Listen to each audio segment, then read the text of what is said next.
Hi, welcome to Christine Boho Plans. I'm so glad you're here today. I have never done a planner newbie advice video before. I'm really excited about this video, and I've tried to include information in this video that you don't normally see. So I hope this video might give you a different perspective on being a new person in the planner community or a new person using a planner.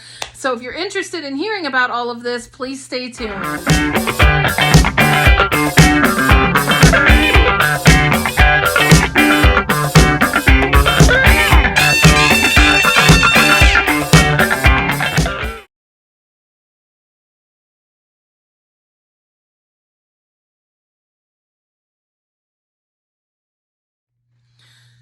Okay, so I sat down and reflected on what did I wish I knew when I first became a part of the planner community. First, I didn't even know the planner community was even a thing. I was stunned to find out that the planner community was actually a thing, that using planners was a hobby for a lot of people. It was such a shock to me when I learned about all of it, and I wanted to be a part of all of it. There's a funny meme that rolls around on social media that I definitely shared on my Instagram at one point that says something like, one day I just wanted to use a planner, but then I accidentally joined a cult, but I'm okay with that. Like, it's really funny. Like, it kind of does feel that way some days, right? So there are a lot of great content creators in the planner community that I highly recommend. I definitely have them as recommendations here on my channel that definitely have done other videos for planner newbies, advice for planner newbies, what to expect in the planner community, all of that great information. But I wanted to give a little bit of a different perspective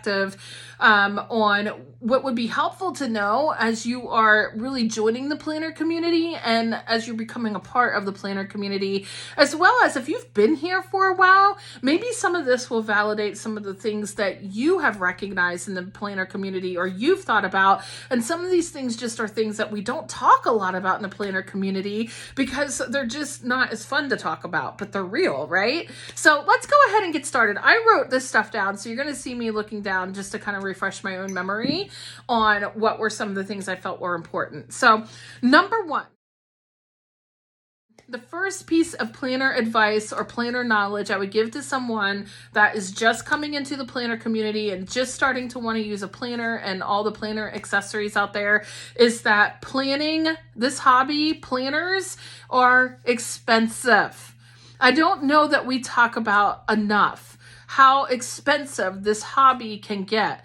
And especially if you are using brand name planners, which we all love. I use brand name planners, Happy Planner, Passion Planner. I can't even think of others. Erin Condren, like, planners are expensive, especially once you like customize them and get them made for you in they're made a certain way. Different costs keep getting added on to it to customize it for you. I mean, some planners can get close to $100 just for the planner itself. So let's talk about this for a second. Planners are expensive. Number one, if you want to buy the brand name planners and you want to be a part of this planner community, I would set a budget for this hobby. I have had to do that for myself in order to do it because it's really easy just to spend so much money and just be shocked at how much money that you can spend, especially during seasons where it's planner season and a lot of new releases are out from different planner companies, which I'm going to talk about here in a second. But it's really easy to spend a lot of money on this hobby, and please be mindful of that for yourself because otherwise it doesn't become fun anymore when you're overspending outside of your budget for something that you're like, oh, whoa, I probably shouldn't have spent that much money, and now you don't have money for other things. Be mindful of that. It is very expensive. We don't talk about that enough in the planner community, about taking care of ourselves financially when we are purchasing planner products, okay? So the next piece to that is it's okay to buy cheap planners. We don't talk about that enough either, right? It's okay to go to Target or to Walmart and get the planners that are $10 or less, or $20 or less even. That's pretty inexpensive for a planner these days. It doesn't have to be a brand name planner, you guys. I can't remember who the name of the content creator is, but I saw an Instagram person that actually has been using like a little spiral notebook. If you're watching this, please tell me who you are. I can't remember what your handle is, but I thought it was brilliant. Just using a little spiral notebook and creating like what they needed, like a bullet journal type thing.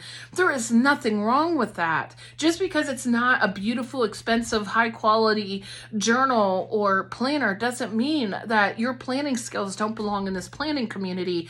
You belong here no matter what the tools are that you use. So be aware that it's okay if you purchase an inexpensive planner or you purchase an expensive planner. It doesn't matter. It probably feels like, oh, everybody has a happy planner. Everybody has an Erin Condren planner.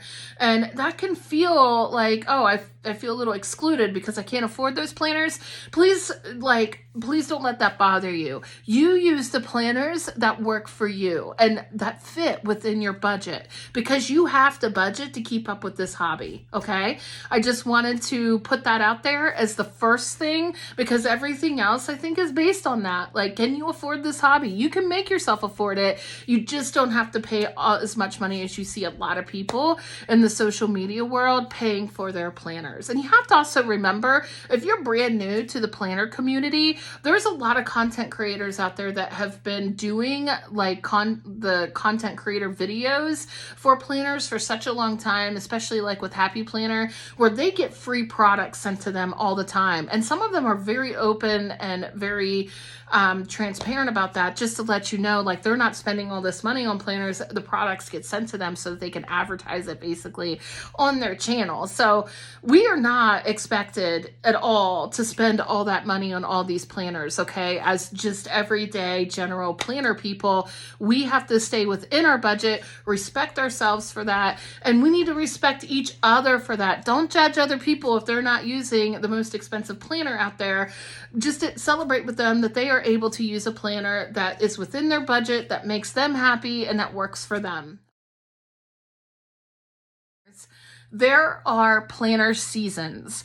This is something I wish somebody would have explained to me when I first started in the planner community. Fall is a big time for planner companies because everybody's thinking about the planners they want to use for the next year, right? So the Happy Planner, Passion Planner, all the planner companies are starting their new releases in the fall for this year, it'll be for the 2024 planners, but whatever fall it is, they put out new releases for the next year's planners. So, and that usually starts in about September, to be honest. Sometimes planner companies put them out as early as August, but usually about September, you will start seeing planner companies putting out their fall releases to get people's attention, to get people shopping for the planners that they want to use for the following year. So just recognize that you're going to start seeing lots of new shiny planners and lots of new shiny stickers. And when we buy those, or even when we see those, it's like a dopamine hit to us, meaning like, oh, I have to have that thing because that thing makes me happy. Dopamine is the chemical in our brain that gives us happiness, right? And when we get that dopamine hit, we really want to keep it, so we want to buy the thing, right? If we go into each planner season recognizing like, okay, my social media is going to be inundated with new planner products. People on YouTube are going to be talking a lot about the new planner products that have been sent to them and that they are marketing the new planner products for the companies that they support. Recognize that you're going to be inundated with that. So the awareness that you have of that will help you feel more in control of your emotional reaction to it, so you don't feel like you have to buy everything, okay? So just recognize that the season we're in now is fall planner season, a key season right before the new year, where people are in process of choosing their planners for the upcoming year. So just be aware of that. So fall planner season is a big one for most planner companies. And then after the fall season, there's usually like a spring release in March. That's usually a big one too, especially with Happy Planner, but I believe Erin Condren does too. I could be wrong. I'm not sure. I'm not as familiar with Erin Condren, but around March, there is a spring planner release. So when the fall planners release in the fall, those are usually 12-month planners, okay? At least in the Happy Planner world, I should say that. Passion Planner also releases their new planners in the fall too. Those are always 12-month planners, but in the spring, if you follow Happy Planner releases planners in the spring starting in March. They're 18-month planners. Those get released, and that can be a very big release too. Okay, so be aware of that. And around March, you're going to also start seeing advertisements on social media and on YouTube and just in different places of all the new products that are coming out for the spring. Okay, and sometimes it's so hard because in the fall, you buy all the planners that you want to use for the new year, and then in the spring, you see these new ones come out, and you're like, oh, I want that one instead. So just pay attention and just be aware that there is always information coming at you from the planner community on social media about buying new products. It's always there. So have that self-awareness, be aware of your budget, love yourself, respect yourself, don't overspend because in the moment you have a dopamine hit because you like what you see. So be aware of that. So there's the fall planner season, there's the spring planner season. I think it's in May or June, and I think it's different for different planner companies, where you will start seeing teacher and student planner releases. So for the academic school year, you will see the planners that start like in July or August and go through June. That is a release that obviously attracts teachers and students, right? But I'm also an academic planner user, so I pay attention to planners during that season. So if you prefer to use planners that go from like August through July or August through June, you want to pay attention in around May or June when planner companies are going to start promoting their new academic planners for that next academic year. Okay. So the moral of the story is there are planner seasons all year long. Some planner seasons are a lot more busy than others. I consider fall to be a very busy planner season because most planner companies are releasing something new in the fall. We do have planner companies, other than Happy Planner, that release new spring products as well. But the fall is a big time because of the new year coming in January following that, right? Just be aware, you're going to see all these new products during these planner seasons, and you're going to really want everything. Just be aware that when we go shopping for anything new, especially in the planner community, those of us that love stationery and planners and notebooks, that buying these new products, buying new crafting products increases dopamine. Dopamine is that hit. It's a chemical in our brain that makes us happy, that makes us feel good. And we really love that feeling when we buy it. And then oftentimes that feeling of happiness will last after we purchase it. And then later, many times, not all the time, but sometimes we get that feeling of, oh, I don't really know how to use this planner. Or I don't know if I am going to use this planner. Why did I buy this? That's because the dopamine hit has worn off. So when you're purchasing a planner, decide, like, is the dopamine hit going to last on this? Do I love the planner that much? Is this something I'm actually going to use? And this is a good purchase. So be aware of that when you're purchasing planners.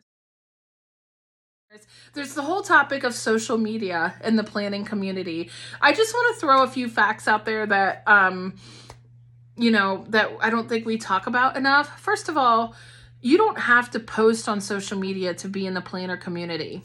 You don't. People know who you are if you do, but if you don't care about that, don't post anything. You don't have to have an Instagram account if you don't want one. If you're just a person that likes to scroll and look at other people's things, that works too. You do not have to post videos. You do not have to post reels. You do not have to post pictures.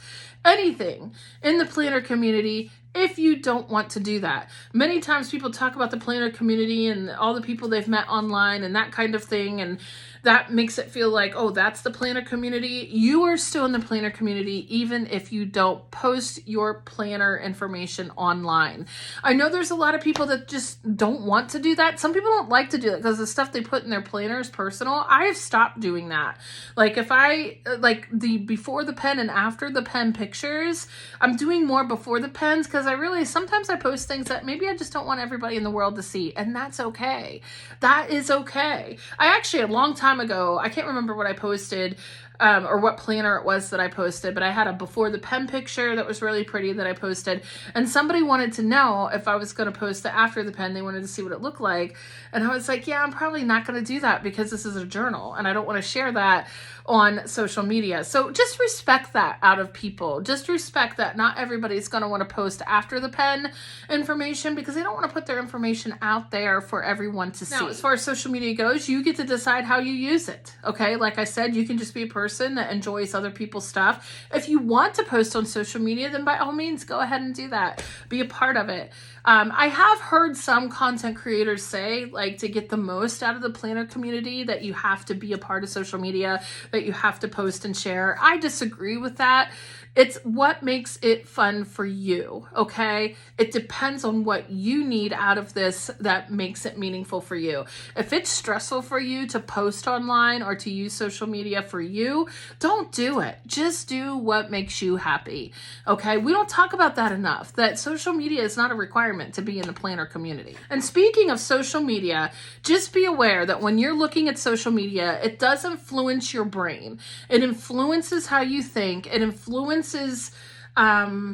we sometimes get into this thing where we want to compare what we're doing to other people, and be careful of that. And so Heather Cal likes to use this quote. She is from Cal of a Plan. She's a big Instagram content creator, YouTube content creator in the planner community. She uses a quote that says, comparison is the thief of joy. And she's absolutely right. Comparison is the thief of joy.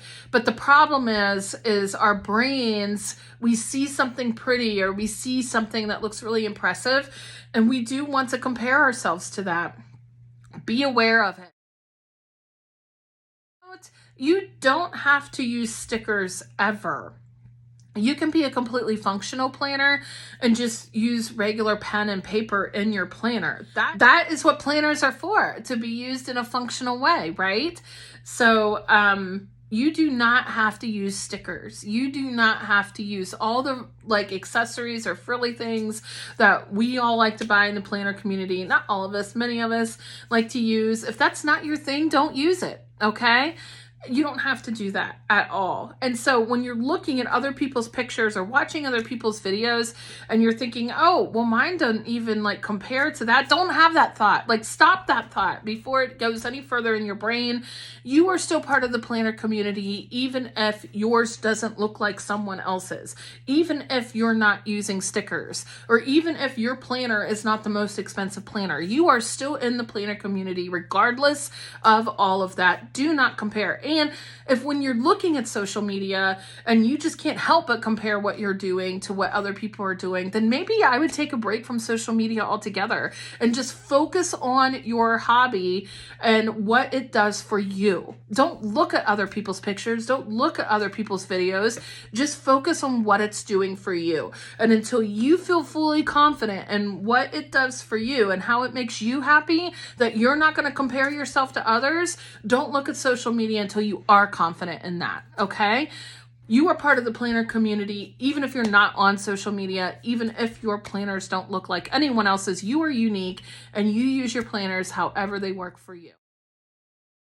So another piece of advice, and I've kind of said this in other videos I've done in the past, is before you decide, like if you want to be a multiple planner user, that's great. But before you decide to do that, make sure you have a planner routine in place. Make sure you have a realistic time management plan and routine that you can fit into your time management plan of when you're going to use all of these planners.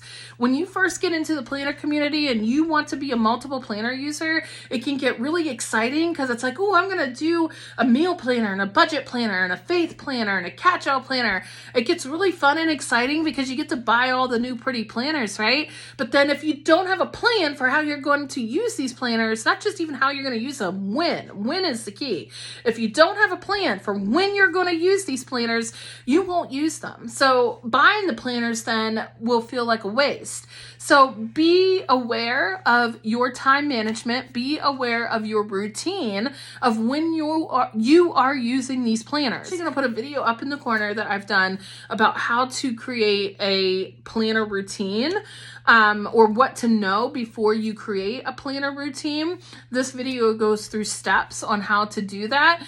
Get that routine in place before you go shopping for planners, because if you don't, you might end up buying a whole lot more that you're not going to use. I wish somebody had told me that before I started buying all the planners and before I got really into the planner community. I wish I had known this has to be a routine before I just start buying planners, because I'm not going to use them no matter how pretty they are, if I don't have a time management plan for when I'm going to use them, okay? So be sure to have a routine in place, a time management plan in place for every planner you buy before you buy it. So I just want to say a reminder, if you are wanting to be in the planner community, do planning as a hobby, remember you're doing this for you. You're not doing this for anyone else. You are not doing this hobby to please anyone on the internet. You are doing this because this is fun for you. And if you're doing it for any other reason, I would find a different hobby that actually helps you do this for you, okay? You don't want to be in this situation where you're in a hobby that you feel like you have to compare yourself all the time, okay? I have seen people in the planner community comment on some people's pictures or videos where they will actually put down or kind of diss or judge other people's planner work or whatever they say in videos. They're kind of rude about it or just very negative about it. And I don't understand that. I don't understand bringing that negative energy into the community. It's a hobby. It's supposed to be fun. And planners are not just fun, but they're also functional. We have to figure out how to make them work for ourselves. And every person is different. So I don't understand bringing negative energy into the planner community by making negative comments on people's pictures and videos. Don't do that, for one. And if somebody does that to you, you have the right to delete it. Because if somebody comes into my house, so to speak, and unnecessarily makes a comment that is negative or kind of puts down what I'm doing, I have the right to say, you're not welcome in my house. So I might delete those comments. Okay. And it's not trying to be rude of, not listening to other people's opinions or anything. Maybe I was just sharing and not looking for someone else to give me their opinion of what I was sharing. So just be aware, like, you're doing this for you. You're not doing this for other people. Okay. And people are people. Like, the internet is a big world. All right. It's the entire world, right? People are going to say whatever they want on social media. You have the right to delete people off of your social media accounts that follow you if they make you uncomfortable. You don't have to follow anybody that makes you uncomfortable. You are in charge of how this hobby affects you, okay? You are in charge of your space. And if you need a break from social media to go to planning, which I've done that before too, do it. You don't even have to announce it. I've seen that before. I've done that before where I've announced, hey, I'm taking a break from social media, be back in a month or so. Like, you don't even have to do that. You can just go because it's your life. It doesn't matter. You do this in a way that works for you. So another piece of advice that I want to give that I never hear in other planner newbie videos is, you know what? You don't have to use your planner all year long if that doesn't suit you. You often assume when you look at other people's planners and you watch people's videos that every single person that you're looking at that's sharing their planners, that they are actually using their planners all year long. Some of them do. Okay, don't get me wrong. Some of them actually do. And you see that because some people share flip through videos and you see that they've used their planner all year long. But there are sometimes for some people, like me, seasons in my life where I don't really need a planner as much during the season as I do another season, okay? And that can go for like specific planners. Like if I'm going through a season in my life where I'm not reading as many books, I don't need a reading planner for that season of my life, okay? And those kind of seasons are really good to have an undated planner in place for. That way you can go back to it when you are ready and date it as appropriate, okay? So you don't have to use a planner all year long. Even if it's your catch-all planner or your scheduling planner. If you have like summertime, I know people that have kids, sometimes summertime, you don't really need a planner to schedule certain things the same way as you would during the school year. So don't use a planner in the summer if you don't want to. Just because the planner includes those months of the year doesn't mean you have to fill those months out. Remember, the planner is there to serve you. You are not there to serve the planner. And you're certainly not here to make everybody in the social media planner world community to make them happy by posting pictures or doing videos or whatever you're doing as part of your planner community hobby. you are here to live your life in such a way that brings you joy, that is functional for you, okay? You do not have to use your planner all year long. Give yourself permission to be free from it. If it's too busy of a season to worry about using your planner, if you already have your schedule in your head and you know like a planner, sitting down doing a planner is going to just stress you out more, don't do it. It's okay. You're still in the planner community. And it doesn't mean you're a bad planner, so to speak, because you don't use the whole planner. No, I can't tell you how many planners I have that I didn't use the whole thing, but I was still planning in them for part of them, and I'm still a planner. So it's okay. You make it work for how it works best for you. In the end, I mean, there might be people that disagree with me on this in the planner community, but here's the thing. There really are no rules in the planner community. I mean, there might be some people that feel like there are rules that need to be followed. I think if there is just a basic rule of respecting one another and not judging one another, I think is out there, but that's true for anything, I would hope. You know, there are no rules as to how to use a planner. There are no rules as to what you should be doing with a planner. You don't have to decorate your planner, for example. You don't have to use a certain kind of planner. You don't have to spend a certain amount of money on a planner, ever. You don't have to do any of those things. There are no rules. So you make this planning hobby work for you in the way that is best for you, not in the way that you see everybody else doing it. And if you want to follow other people, and if you want to get inspiration from other people in the planner community, that's awesome. Do that. And if you want to contribute to it, if you want to post online on Instagram, TikTok, YouTube, then by all means do that. Do it because it makes you happy to do that. Don't do it because you're trying to please other people or that's what you think you are supposed to do. Okay? There is no supposed to do. There really are no rules. You do you. Okay? And that's what makes you beautiful in the planner community. That's what makes you unique in the planner community. We need to talk about more. We need to talk more about what is not the same in the planner community, because there seems to be a lot of patterns sometimes in the planner community that you see that everybody is doing that works for them, but maybe some of those patterns and the way some people do things with their planners doesn't work for everybody. So let's talk about what's different that you do as a planner person, as part of this planner community, that you don't see a lot in social media or you don't hear a lot of people talking about. Share your thoughts about that with me in the comments below. I would love to talk about this more. What is different about you in the planner community that doesn't seem to line up with a lot of the things you already see in the planner community? Please share that with me. I would love to talk more about that and generate a very respectful conversation about that. Thank you for being here. Thank you for being interested. If you are new in the planner community, just a big welcome to you. We are so glad you are here. We hope you find lots of joy and lots of fun and a lot of helpfulness in this community to make your life a little easier. If you're new and you have questions, you're welcome to put questions in the comments below. I can answer those questions as well as other very experienced seasoned planners can help you answer those questions as well. Thank you for being here today. I will see you next time. Bye-bye.